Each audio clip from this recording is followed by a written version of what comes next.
Welcome to day 5.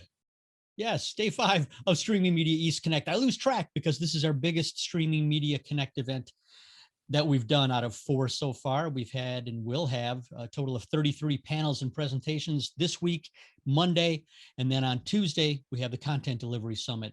It's not going to be our last Streaming Media Connect either. We've got one coming up in August, and we'll have more information available about that soon. But we do plan to return to an in-person event. That was me knocking on wood. In November, Streaming Media West in Huntington Beach, November 2nd and 3rd. The call for speakers is open if you're interested in speaking at that event. And all the sponsorship information is available as well at the link that Steve just posted in the chat. As always, this and all of our panels are available on our Streaming Media YouTube channel. Steve will also post that link in the chat. And just a couple of housekeeping notes. The chat will be open to the audience, but if you have questions for our speakers, we ask that you put them in the Q&A tab. That just makes it easier for Tim, our moderator, to keep track of them and make sure that all those questions get asked to our panelists today. Before we jump into our discussion about content protection, I would like to thank our diamond sponsor, Siglin, for helping to make Streaming Media East Connect possible. And we have a short video message from Siglin now. When the director calls action. And action. When the game is on. Pick it up, it's good. Or it's time to save the universe again. Media Shuttle is there. Trusted by more than 25,000 media companies, Media Shuttle delivers, making it easy and secure to send any size file anywhere fast.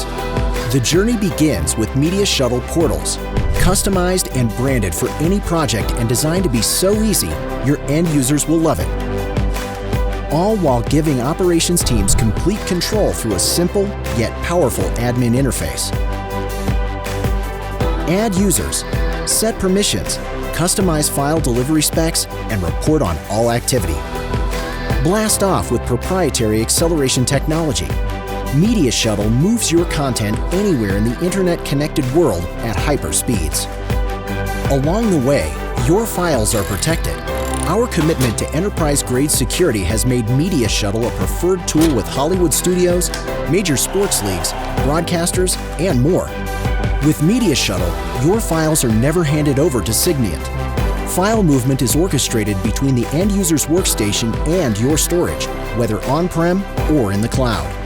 Your IT team simply provisions your storage, connecting it to the Media Shuttle cloud service, and Signient handles the rest. Get started on your Media Shuttle journey today, a journey without limits.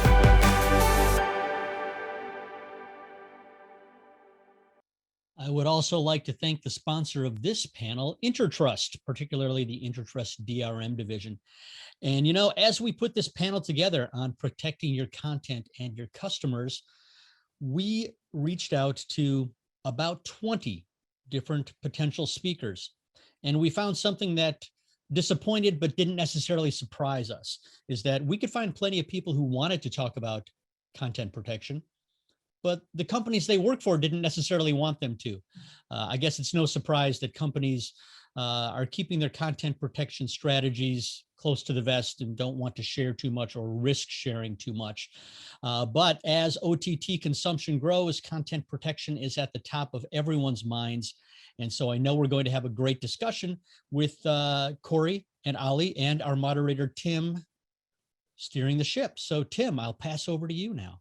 Hey, Eric, thank you. Appreciate that very much. And as Eric mentioned, it is one of those things that content protection, everybody wants for their content. Nobody really wants to necessarily talk about it. So we're delighted to have a couple people on today who do want to.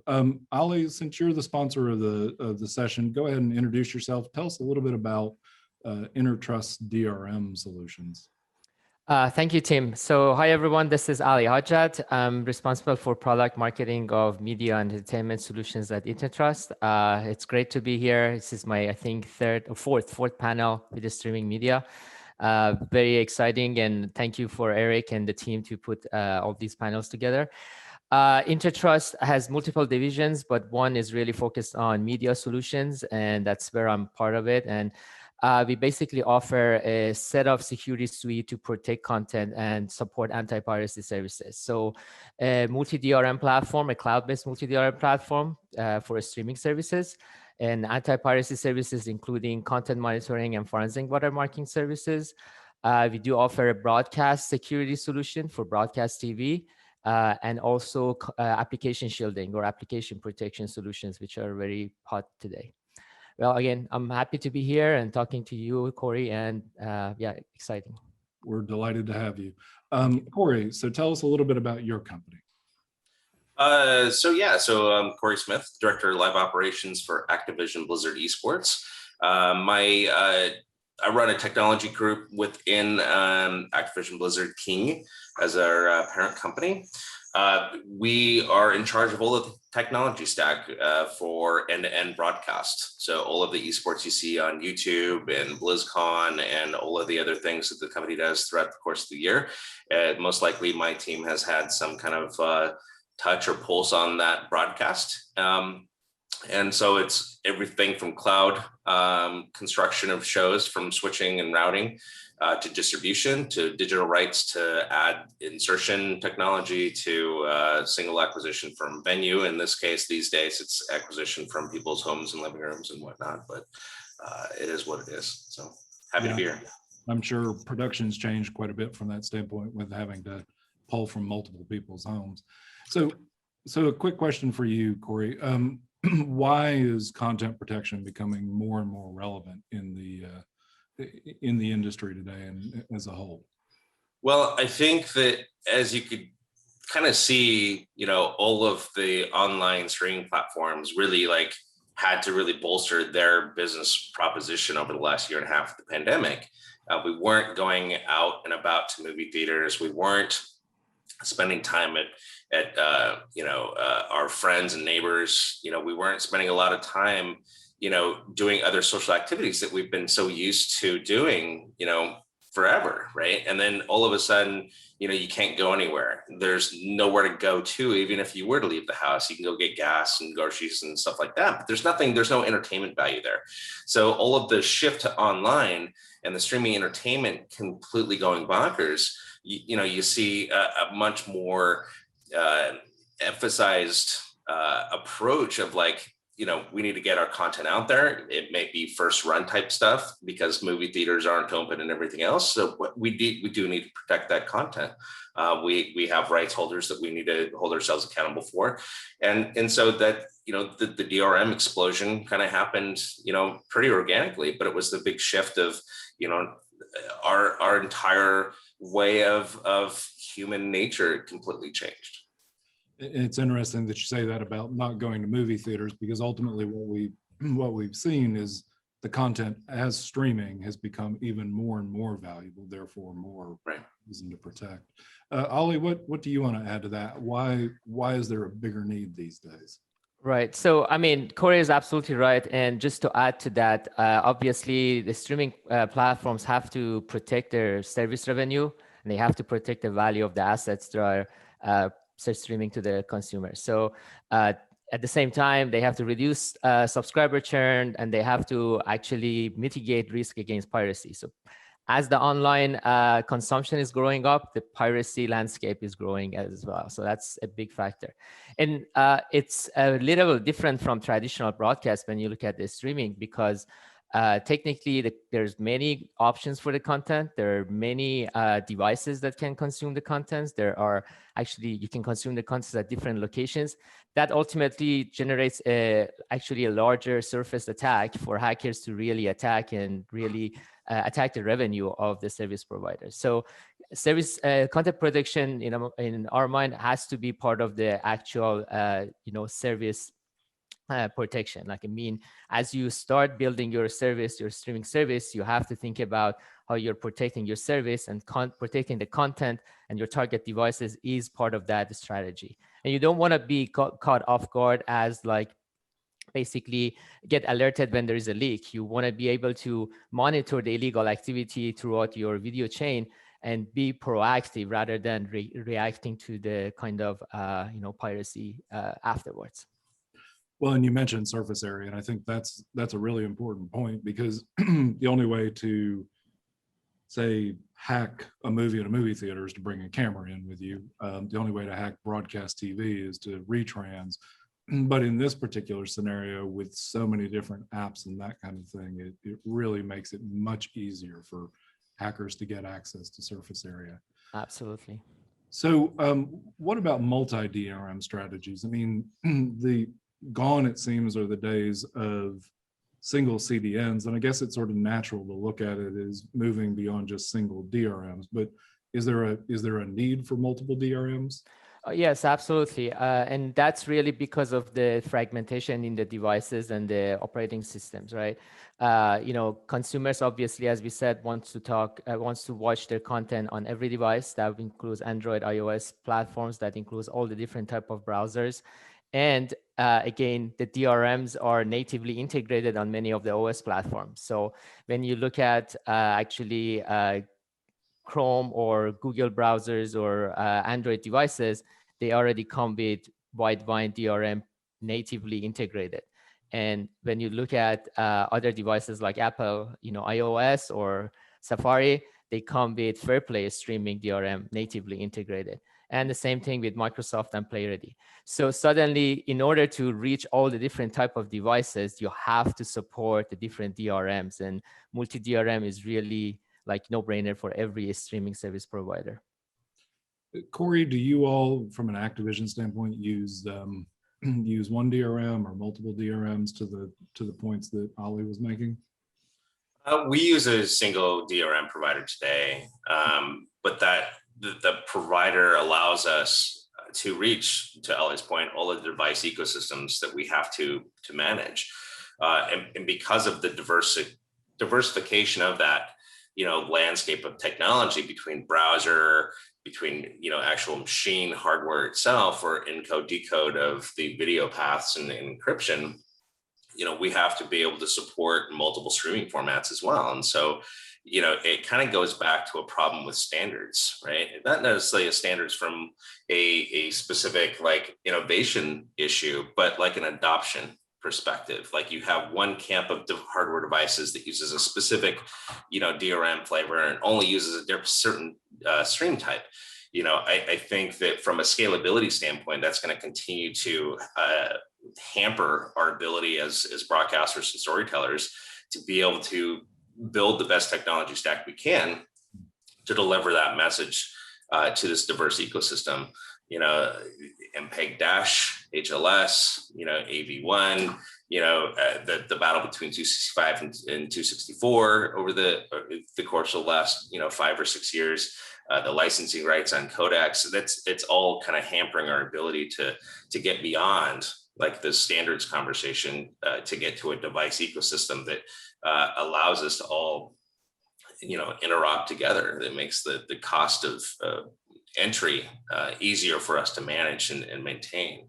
But to the point of all the device ecosystems, now you have to pretty much pick a partner that's going to be able to scale with you, right? It's really about the TPS, the transactions per second of the license acquisition. It's not just a matter of like, I can stamp encryption all day long on my video content. Do I have a service provider from a client perspective that can go from 0 to 1.5 million viewers concurrent within a few minutes? And that's where I think that a lot of the live event scaling, weighs heavily on some of these providers that are out there in the field today. And so if I can add, Tim, so obviously a lot of streaming platform providers, they work with one vendor who actually provides a multi-DRM platform, right? So when I say there are multiple DRMs sometimes needed, doesn't mean you have to work with different vendors. Obviously, what we do is to provide a platform that covers all the different type of devices I said, based on the target DRM used in those platforms. So just to clarify that. Yeah, no, that's a good clarification. And what's fascinating in hearing you all speak is, we went through a period of years in the early days of streaming. And when I say early, the late 90s and early 2000s, where we had multiple DRM schemes, we had multiple codecs, et cetera. We sort of settled into H.264, which allowed us, to Corey's point, to sort of scale. But now we're back to different formats, different delivery formats, different players, and different DRMs, creating a fairly complex web of non-scalability, so to speak. Ollie, to that point, you know, the idea with Dash was to essentially do a standards-based equivalent of HLS or smooth streaming or HDS. CENC, the Common Encryption Scheme, was also set up to do that. How has that fared in the industry, you know, in terms of adoption and that type of thing? Right. I mean, obviously, one of the challenge has been between the DRM platforms that have been using the different encryption modes. So actually, when you look at basically between Dash and HLS, right, and using wide wine fair play and play ready. So they all have used either counter mode or CBC mode for encrypting the content. So the idea of common encryption was to kind of unify this, because if you had to encrypt with basically CBC and AES counter, that means you have to encrypt twice. You have to have two different type of formats. But the problem was not just about encryption, it was about file format as well. And that's why CMAF actually came in, right? So CMAF, which is a common media application format, is designed to basically combine the HLS and Dash into a unified format that can be used on all the devices. And it requires obviously a common encryption, or basically using the same encryption mode for all the DRM. So it's actually a good approach, and it has been evolving in the industry. There's a lot of vendors actually looking into actually using CMAF today. I remember last streaming media actually event, I was listening to Disney, Hulu, and another company, and they always saying that they're encoding all their new contents with CMAF, right? That was a good endorsement of CMAF, because again, you want to have one set of files encoded, stored, and helps really with the CDN and delivery of the content, or caching these contents at the edge.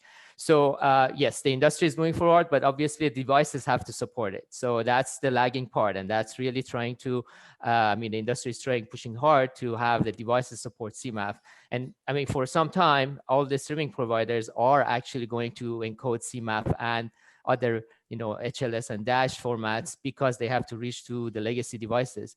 But eventually this would be phased out, and we're going to be using one single format with CMAF, with, again, a single encryption mode supporting all the different DRMs. Again, you're still talking about supporting play ready, wide wine, and fair play with a common encryption mode. And that would enable technically reduction in, again, CDN storage, reduction in content storage, and also latency. So one of the important part of CMAF is to be able to actually reduce latency using a technique called chunk encoding. And that's really another thing which is important. I'm sure there are other panels that are focusing on that. Well, I'm not going to place a bet on whether HLS, Dash, or CMAF will sort of be dominant, but I know the MP4 underlying file format, the ISO-based media file format, at least has survived. Now, for our European friends, who, when CENC came out, had asked for the inclusion of Marlin as one of the DRMs. How is Marlin faring in the industry at this point? So Marlin actually started back in 2005, and that was the very first, actually the only open standard DRM, right? And the idea was basically letting every vendor to implement their version based on their specifications, rather than focusing on the big players who actually started later. I mean, Play Ready, Wide One, and Fair Play. Marlin actually got a lot of momentum in Europe and in Asia. I mean, still some of our largest streaming platforms in Asia, specifically China, are still using Marlin, right? And they will, because of all the devices that are actually out there and have to use Marlin. And it has been used for a lot of streaming platforms and IPTV systems in Europe, right? So that's important. Again, it has a lot of flexibility. It's approved for 4K and UHD based on the Movie Labs requirement. And so it can be adjusted. It can be used with CMAF. It can be used with any other. I mean, in terms of interoperability, it actually works perfectly with the rest of the DRM. So it's not something like different. Okay, good. So Corey, do you all use watermarking on any of the content that goes out from Blizzard? We we've been toying with the idea about watermarking for the last several years. Specifically, when the pandemic took, our plans for BlizzCon changed, which is the predominant vehicle in which we use, to talk about what the company's doing, new advancements in the games, new, progress with development and whatnot. So that show specifically was targeted for watermarking inclusion. Mhm. However, because of the pandemic, we had to kind of like slow our roll on some of that stuff and kind of put it aside. But now things are opening back up, and now we're starting to talk about what our 2022 strategies are going to be and beyond. And so watermark is now going to become another topic of discussion for us. And what would the sort of pros and cons be to using watermarking from your standpoint? Well, for us specifically, watermarking allows us to know where our content has gone to.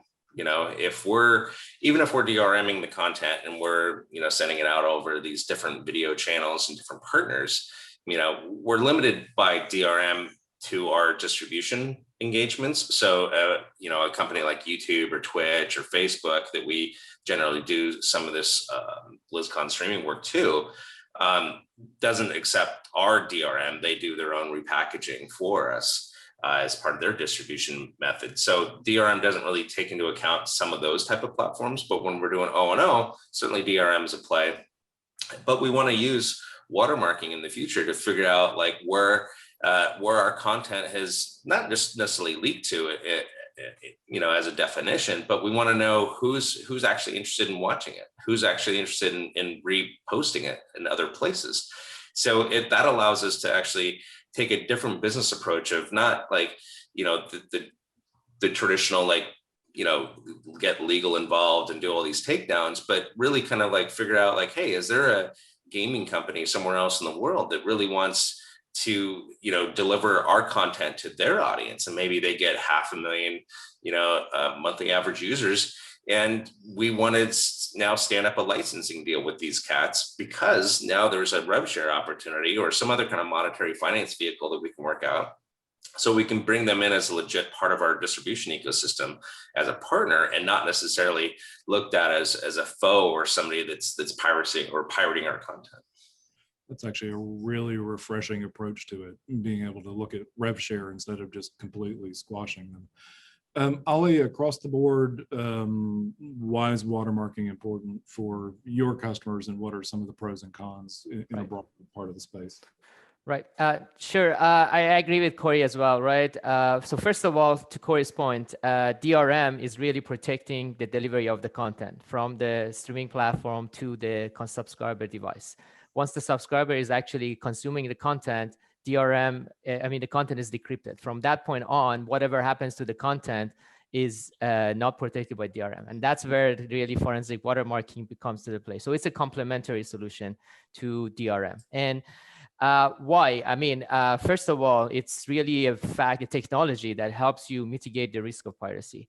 So maybe instantly you're not going to be able to use it, but to Corey's point, it's going to help you to know where your content is showing up. So the idea is that you embed a ID that is imperceptible inside the video that is tied to the session or tied to the subscriber device, then you can identify that device. And once you know which of your subscribers is behind the piracy, or if there is a content found in the wild market, in the wild web, that it's your content, that enables you to take actions. And pros and cons you mentioned, so these are all the pros, but the cons are what do you do next, right? And that's really the challenge for the industry, right?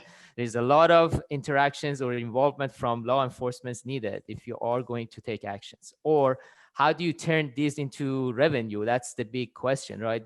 Nobody has really identified what's the dollar value of saving from watermarking. We all talk about the scale of piracy, how big is the piracy, and watermarking is needed. But it's really hard to actually estimate how much dollar is going to bring back to the service providers when they implement watermarking. And to Corey's point, this is really a nice approach. All the industry have been talking about, if you see a part of the content, you have to shut it down right away, right? And there are challenges by going after your subscribers, right? In many countries, right? These are really legal issues that you need to solve, right? But if you can find a way to turn that subscriber or that service, part of the service, into additional revenue for you by a licensing deal, as Corey said, that's going to help you. And how do you do that? You really need to first identify who are those people and where are those content. So it's really interesting, and there are really cons, and but I mean, there is a lot of benefit. So I think it's evolving. One of the things I got to say is watermarking has had many cycles in the last 10 years, and I've been involved in those cycles. Like initially, movie labs and ECP requirements, when they started 4K requirements, they started to look into that. But that really didn't push it so far because the content was coming and being licensed without having watermarking technologies available in the market. Then the next step was really sports taking off, and then the technology needed for sports was really different. And then the last wave was really about the early release window, right? Which you had to have watermarking in order to do a premium WAD, right, when the movie is in theater. But again, that kind of stopped until pandemic hit, right? So there has been different waves. There has been a lot of work done, but unfortunately, it's not as other technologies like DRMs that is really used today. But to Corey's point, in future, there's more and more. And the cost of implementing watermarking is going down as well. That's another thing. Like for a lot of vendors, they think that as an extra cost that they don't want to deal with it, but that's changing. I mean, we offer DRM and watermarking as a bundle that is more attractive than just doing a DRM. So this is going to help a lot of adoption in the market. Okay. Right. So like to that point though, the reason that costs are coming down is because streaming is so prevalent these days. It's basically become an alternative. If you have enough of the applications to make up the ecosystem of entertainment, value that you as a family or household, enjoy, all of that new content that's out there didn't exist, 10 years ago when it was mainly, pay-per-view and VOD platforms. You look at the Xbox video marketplace or PlayStation or some of these other Netflix and something like that. There's only a handful of those providers back then. Now, all of a sudden, the ecosystem is so large that, it makes sense that the cost per stream or per stamp is going to come down because there's so many people doing it. And that is true, Corey. I mean, it's the volume play. Same thing that the CDN space saw is streaming delivery kicked up. Ali, one last question on watermarking. In the ad insertion space, we had a debate probably 5 years ago around server side versus client side. Do I understand there's also that potential for server side and client side in watermarking? And if so, just give me a little bit of an update on how that works. Yes, absolutely. Yeah, so the idea is to embed an imperceptible mark on the content. You can do it before delivery, right? Or you could do it during consumption. So that's the notion of server side versus client side. When you do it before delivery, right, that means basically at the server side, you need to integrate the technology with your encoder and packagers, as well as your CDNs, to be able to generate a unique sequence of contents, right, for each users. It's a complicated process, but it's very robust, right? So you do it at the server side. You don't, you close the door for a lot of attacks that's happening at the client side to stop or block watermarking. But at the same time, you have to do a lot of integration with encoders or CDNs. And this is sort of what in the market they call A and B watermarking, which use like a stream of like A and B sequence for each user. Now, when it comes to the client-side watermarking, so you can have a theme client integrated at the device, right? And there are different ways, whether integrated at the chipset level or integrated with the player. And that really is interesting in the sense that it can be very efficiently done at the device level. And it's really good for live content, for example, right? Because anything that adds latency at the server side is gonna be a problem. So kind of client-side watermarking is kind of the approach for the live event to some extent. But at the same time, again, there is the fact that the robustness of the mark or the surface attack for the mark is different at the device side. Like they can attack the set-top box, they can attack the browser, right? So there are other techniques, obviously, like application shielding or application protection that should be used along with watermarking at the device level to be able to protect that technology. But basically, yes, there is a pros and cons. Depends on what you're looking at. So if you are going to look at live sports, I would say client-side watermarking is really something a lot of people look at.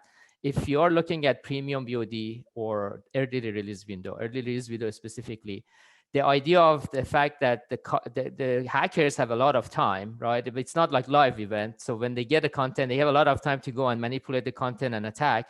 So putting a robust mark at the server side is actually more preferred for early release window. So that's kind of like the balance and the different approaches in the market. So Corey, because your company does esports, and esports was growing really well before the pandemic, and then all of a sudden did a hockey stick during the pandemic. In fact, some of the stats that I saw said, the percentage of people doing gaming during the pandemic was much higher than the uptake of people doing streaming. What are some of the unique challenges you all have found with copy protection, during the pandemic and as esports continues to grow? Well, we haven't really had a whole lot of problem in that space, to be honest. We'll have this conversation again when we get closer to doing BlizzCon again, because there's a big esports element of that broadcast, and some of that content will be, on our O&O player and our BlizzCon.com website. So that'll require a different set of technologies to protect that content. Our esports leagues today are primarily, in a distribution relationship with YouTube. So once we do the final handoff to YouTube acts as that last mile scale for us and that distribution. So we really kind of rely on YouTube to kind of like keep the content inside their ecosystem. And because it's, we want the content to be everywhere for everyone, it's easy to embed those YouTube players as long as people are being driven back to our main YouTube experience. So I don't think really have much of an issue with people taking the YouTube player embed and putting it on their own website. I mean, we'd prefer that they go to the main primary experience, because that's where we've intended the experience to be. But it goes back again to, we scale through co-streamers. We scale through our own, marketing campaigns around, the incentive drops and things like that we do in our broadcast. So we don't really have the same DRM requirements for our YouTube League stuff as we do with our BlizzCon content, because it's a much different product. Okay. And now I'm going to come back to Ali with another question, but you mentioned something off air, and you can talk about it without naming the band. You mentioned sometimes we run into problems with co-streamers, and especially where it comes to audio licensing. Do you want to talk to that just briefly? Sure. There was a story last BlizzCon when we did it in February. We had one of our music acts that had been at a previous BlizzCon. They decided to come back, and we asked them to come back, and they graciously accepted. So they were getting ready to do their thing, and we go live with that content segment. And we're streaming to YouTube and Facebook and Twitch and all these other different platforms. And it so happened that, it triggered the music itself, triggered, the audio takedown in an automatic way, because the bots or the robots in the cloud kind of like went after it and said, hey, we recognize this. We've got, permission to take this down. So they automatically like put the band hammer on it, and they replaced the music track. Actually, you could still see the band, but the music track was replaced with this like kind of orchestral, kind of weird, kind of zippy music, and it wasn't, and I'm sure it was, media rights free and all that kind of stuff. And they were doing what they normally do, because they're trying to protect the rights holders. But in this particular case, we actually had permission to use we had rights to the band, rights to the music. And so it turned into quite the controversy of like, how do you allow streamers and content creators to build program material that you're licensed for? How do you work with your partners in your ecosystem from a distribution standpoint to get them to not throw the hammer at you because their automatic protections kick in? And I think that that's something that not only myself, but other folks have ran into in the past. And I think that that's going to be another issue in regards to takedown requests, is to make sure that before you get hit, that you're doing the right legal things with those distribution providers to make sure they understand that, yes, you do have rights to this, and to be able to override those automatic measure or countermeasures that are on platforms today. Well, and hopefully the lesson learned out of that was the developer went in and created a checkbox in the licensing rights that says, ignore the banhammer. Because I'm trying to think of Philip Glass's Koyaanisqatsi playing over a rock band. That just sort of seems really funny to think about. Sure, but I don't think it's just really about developing a checkbox, because I think that any content creator can then go in and just checkbox that that feature, and then just stream whatever unlicensed content they want, and then it becomes a completely different problem. I think it has to be done on a business to business kind of standpoint, where there is legal transfer of understanding of ownership and rights to those music tracks, and even video itself. If you're running a television show or some other kind of like streaming entertainment program, and you're actually using like movie clips, those movie clips are still going to forensically be picked off, because they're doing the frame by frame interrogation on that content, and they'll end up blacking out your show or doing a digital takedown because they see you restreaming copyrighted material. So I think that it needs to be a business to business effort of some kind of legal entity of transfer of rights management across the different platforms in general. Interesting. So that's a really good point. Ali, anything to add to that? Obviously esports is an area you are getting into, but just to Corey's point here with sort of the unintended consequences of DRM, do you want to add anything to that? Right. Yeah. I mean, obviously live sports is a big market, and esports is actually becoming a bigger market as well. And there is a lot that esports streaming platforms can learn from sports, actually live sports platforms. And when it comes to both platforms, right, whether it's live sports, a lot of events happening now that things are coming back to normal little by little.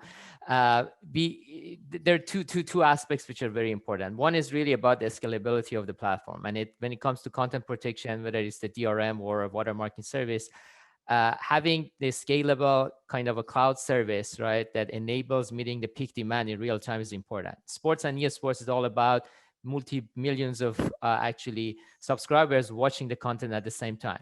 So managing delivery of the DRM licenses, right, for example, to all those devices at the same time is a challenge, and is actually very critical in order to survive the business. And that's really one of the things that we really pay attention to, and our customers are happy about. So again, scaling up, using a cloud platform to scale up the massive actually number of concurrent users in real time. That's the main key. The other aspect is really about low latency, right? And so there's a lot of talk about low latency in the market. It actually applies to DRM and to multi-DRM platforms as well. It applies to content protection. So anything that we add workflow to the latency in the content protection workflow is a challenge, and we have to solve that. So again, there are techniques that we use for kind of the tight integration with the encoders when the on-the-fly packages are actually encrypting long content, or things in terms of delivery of the license. I mean, using the proxy service, for example, to deliver the licenses in real time, right, with the reduced latency, are the techniques that are very crucial for sports and live streaming and esports as well.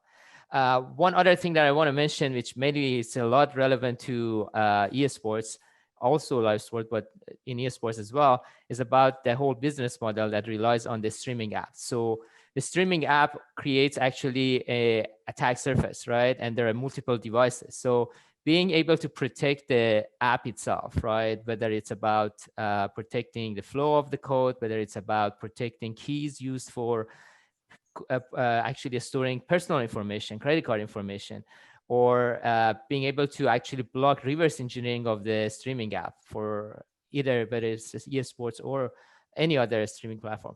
That's very key. That's very critical now. And so that's really something that everybody needs to look at when it comes to business models that are relying on the apps to take advantage of the revenue for the service. And I think that's referred to as app shielding in the industry. Correct. Is that something that you're seeing a significant interest around beyond just, say, streaming applications? Right. So basically, application shielding or application protection has started a few years ago to be very much requirement in payment apps or banking apps, all the financial apps, as well as maybe healthcare apps, right? So those industries have taken off and have been using it. I mean, if you use your mobile banking, app, obviously it has application shielding technology used, right? Now on the streaming platforms, the same thing. We should leverage that technology because again, there's payments information in there. There is actually, even for the e-streamers, the thing is there is in-app purchase, right? So there's a lot of revenue associated to esports and gaming on the app that easily can be, manipulated, or the hackers can really bypass that in-app purchase, and even distribute the, revoked apps. And that's really the thing. If you don't use application shielding, you're leaving that door open for attackers to, attack your revenue, the hackers to attack your revenue. Fair point. So Corey, do you all have apps that you use besides just working with the co-streamers? Do you have your own internal apps that streams come out through or distributed through? We don't. We've talked about different, plans of attack that we would maybe employ if we were going to push, say, like a BlizzCon application to like Roku or Apple TV, Fire, et cetera, all of the ecosystem that exists out there today in terms of like the traditional or the new model of set-top box. But we didn't really see that there was, we have some experiences out there, but they all kind of drive back into our main O&O base experience. So there's much more we can do on a web-based playback and ecosystem than we can with the device ecosystem. And the way that some of the device certifications or the application certifications for those devices kind of come into play, it becomes a very arduous process. So now you have to basically hire a monster team to go manage the ecosystem of apps. And sometimes that just doesn't scale. And so when you look at a BlizzCon, we have, basically one weekend a year that we, do this big festival for our community. Is that really worth the investment of doing all of these different apps? Fair point. So what are some of the, as you're looking forward to the next BlizzCon, what are some of the lessons you learned from the one back in February that will be implemented? And I'm not talking just content protection, but since you're one of the premier events in the esports world, I think the audience would be really interested to know. So, obviously some of the things that we'd like to do, is get back to, in-person events. Sure. I think that we as humans and how we like to socially interact, it's important for us to get back to that, and safely, might I add, get back to a place where we can actually, communicate face-to-face again and kind of commingle and celebrate the things that we're commonly interested in. We're unable to do that currently today, but obviously, there's conversation about how we go back safely and when do we do it. And so that's one of the main things I think we learned from the virtual BlizzCon experience is it as cool as it was, there were some things that were wrong, like, the music act and stuff getting hammered on, but being able to interact with our community on a more intimate way is I think something that we want to try to get back to as soon as possible. Okay. And what about a hybrid approach going forward? Because you may have people from countries abroad who may not be able to travel into the event. Sure. Is that model being explored as well? Well, that's where we have our virtual ticket product, right? Even with our esports events coming up, we may not be doing a bunch of DRM on the actual streaming content because, again, we're using YouTube and whatnot to kind of scale those broadcasts out. But we want to get back to a hybrid mode where our television production on ground is essentially providing all of the feeds necessary to cut the show in the cloud. So all of our cloud production elements from the venue. There's two different shows in our world. What happens at the show venue and what happens online. So what happens online is really for that YouTube audience, right? It's for the Twitch audience. It's the things that you see in sports today. When you're watching a hockey game, you're not you're not watching the halftime show or the in between, periods in the intermission. You're not at the venue still. You're in New York. You're at whatever their offsite location is. So there's really two types of events that we see. the venue event is where you watch the sport actually happen in real time. But during the intermission process, you're up at the merch counter, or you're doing the other in-venue activations and whatnot. You're getting a beverage, you're chatting with your friends. There's no reason to broadcast that. So we have to package our show differently. Like even if we were in an O&O model, now all of a sudden it's just basically figuring out how we want to protect that content or protect the idea of where we know it's going. There's a lot of things we don't know without, putting a watermark on it and actually do the forensic tracking on it. And I think that's one of the innovations that we want to try to get more involved with, is to figure out, like, where is our content ecosystem going? I mean, earlier when we talked about, the server side versus client side, I think that there's a lot of value in doing client side stuff. I don't think that necessarily watermarking is one of those, because of the way that you can still take that stream and pop it into OBS or XSplit or even vMix and then retransmit it without having any harm to anybody. And the watermarking is not going to keep people from doing that, but certainly the client side will keep people from putting cameras in front of browsers and whatnot. But even that is not a foolproof system. So I'm sure that there's technology in the works from some company that is working on a way to take the device and browser ecosystem combinations to do watermarking in a much better way, where it's less susceptible to screen lift. Okay, fair point. And I was laughing when you mentioned hockey game, because at the last hockey game I went to, in between the first and second period, they had a wiener dog race where they had 30 people show up, had to have their run across the ice and see who could do it the fastest. You can never see that on TV. I mean, exactly. And then Zamboni, of course, had to come along behind them just to deal with something. Right, of course. So, Ali, from your standpoint, what are some of the, we've talked about watermarking, we've talked about traditional DRM. What are some of the other solutions out there, or sort of features coming forward in terms of copy protection? Right. So I think one of the important aspects of the whole ecosystem to combat piracy is the content monitoring, right? So we talk about protecting the content from delivery to the device with DRM. We talk about actually using technology like watermarking to identify the source of piracy. But first, you have to find the content, right? You have to find the leaks, right? And more importantly is you have to understand or verify that that part of the content is licensed to who, right? That's the missing part. So the very first step is to really use techniques like web crawling or digital fingerprinting that actually are going to understand if part of the content is licensed to which entity. And that really enables you to go after the first level of, okay, from which let's say broadcaster or streaming platform, the content is being leaked. And then in order to close the loop, you really need to have the mitigation actions, right, planned. So are you going to stop delivery of the DRM license to these devices? Are you going to revoke these devices? Are you going to just send screen messages to say, hey, we know you're pirating the content, right? So, there are different ways that you have to have a plan for all of this. So again, there are other steps in the whole chain besides just watermarking and DRM that are needed in order to combat piracy in an efficient way.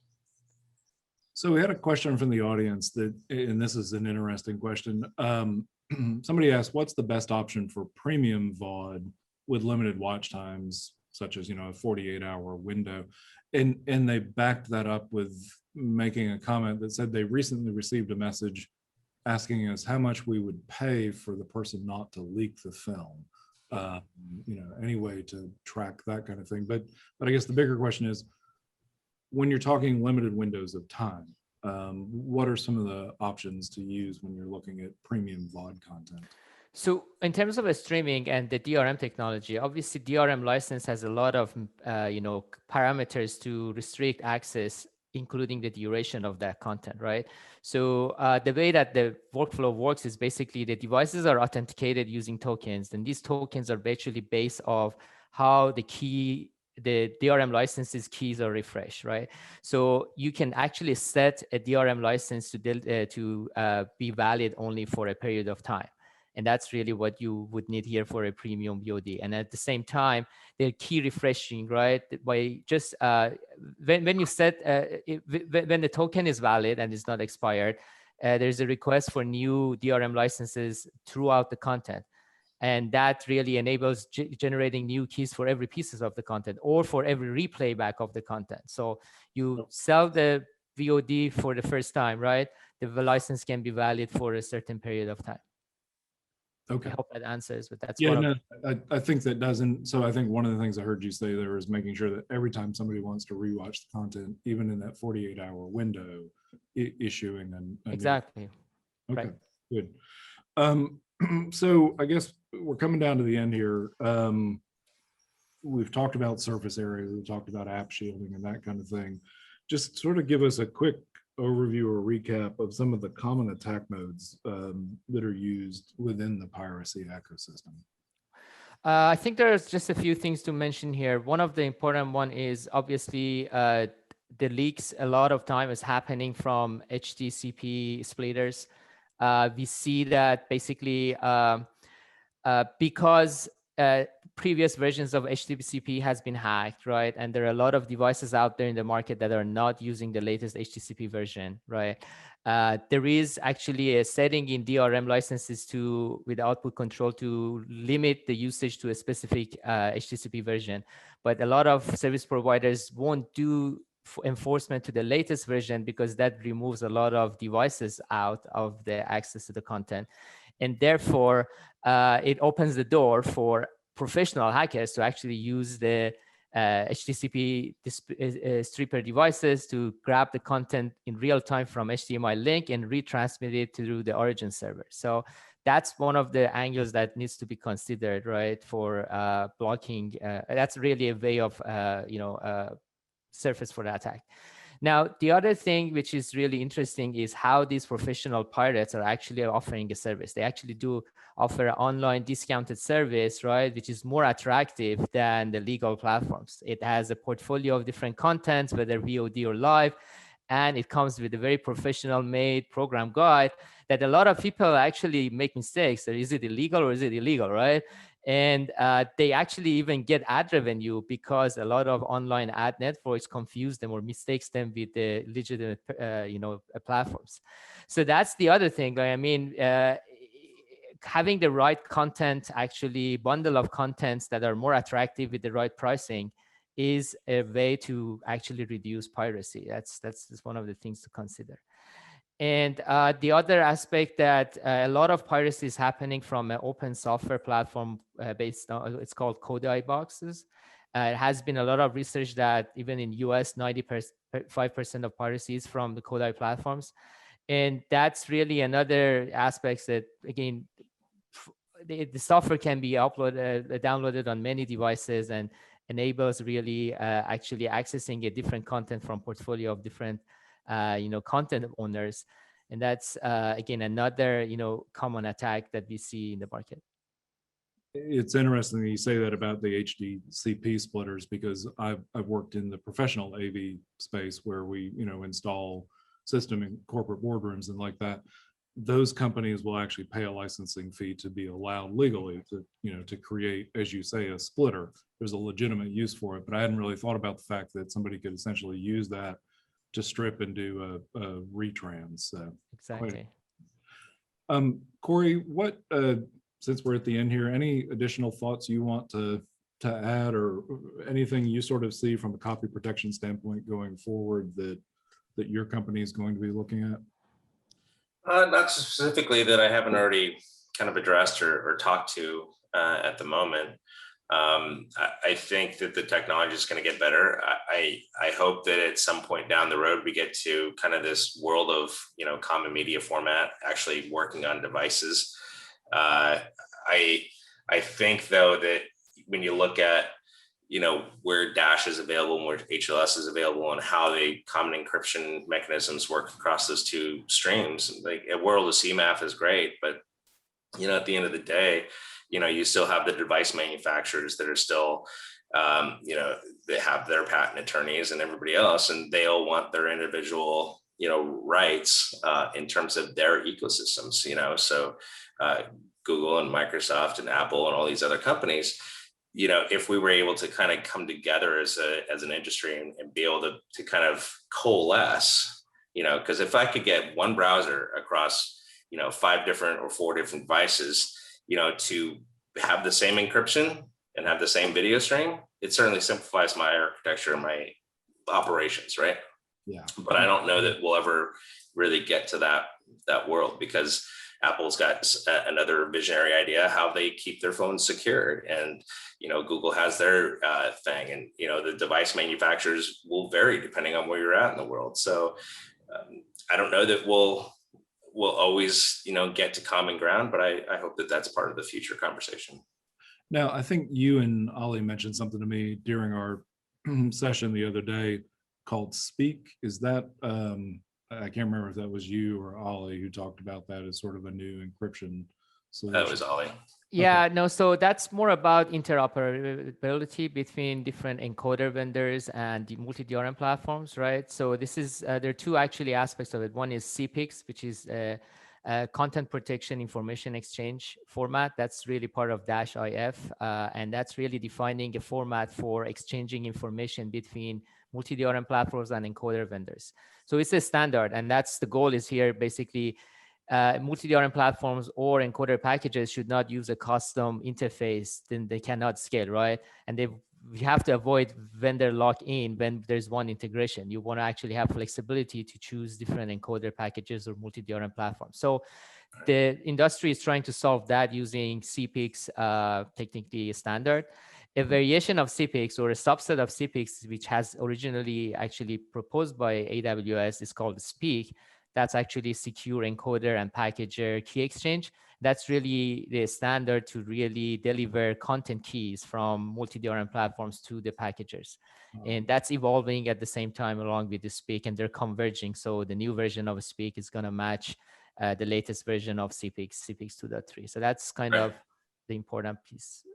But I don't think it's really on the device and encoder perspective. It's really a client-based problem. The decode, the interop of those different DRM media formats, not only to protect the content on the device itself once it gets there, but also, ensuring that the device ecosystem itself is adhering to those same standards. Absolutely. I totally agree. So that's a different problem. Absolutely. Right. Yes. Well, and I think fundamentally, Corey, you raise a really good point, which is we can do DRM at the encoder. We can do watermarking insertion in the cloud, DRM keys in the cloud. But if at the end of the day, there are 3 different versions of Android on 3 different handset manufacturers, having worked in the old Flash player for mobile, consulting to them and knowing just the major problems they ran into there, fundamentally, while HTML5 and video tags were supposed to solve part of this problem, it actually seems like it just kicked the can down the road a bit further too. So yeah, that's a good point. Fair point. All right. Thank you, Ollie. Thank you, Corey, for being on. And at this point, I'm going to turn it back to Eric. Yeah, that was a terrific discussion. Thank you, Ollie and Corey. And thanks to Intertrust for sponsoring this panel, and to Siglin for sponsoring all of Streaming Media East Connect. We'll be signing off now and see you again in a half an hour. All right. When the director calls action. And action. When the game is on. Pick it up. It's good. Or it's time to save the universe again. Media Shuttle is there. Trusted by more than 25,000 media companies, Media Shuttle delivers, making it easy and secure to send any size file anywhere fast. The journey begins with Media Shuttle portals, customized and branded for any project and designed to be so easy, your end users will love it. All while giving operations teams complete control through a simple yet powerful admin interface. Add users, set permissions, customize file delivery specs, and report on all activity. Blast off with proprietary acceleration technology. Media Shuttle moves your content anywhere in the internet-connected world at hyper speeds. Along the way, your files are protected. Our commitment to enterprise-grade security has made Media Shuttle a preferred tool with Hollywood studios, major sports leagues, broadcasters, and more. With Media Shuttle, your files are never handed over to Siglin. File movement is orchestrated between the end user's workstation and your storage, whether on-prem or in the cloud. Your IT team simply provisions your storage, connecting it to the Media Shuttle cloud service, and Siglin handles the rest. Get started on your media shuttle journey today, a journey without limits.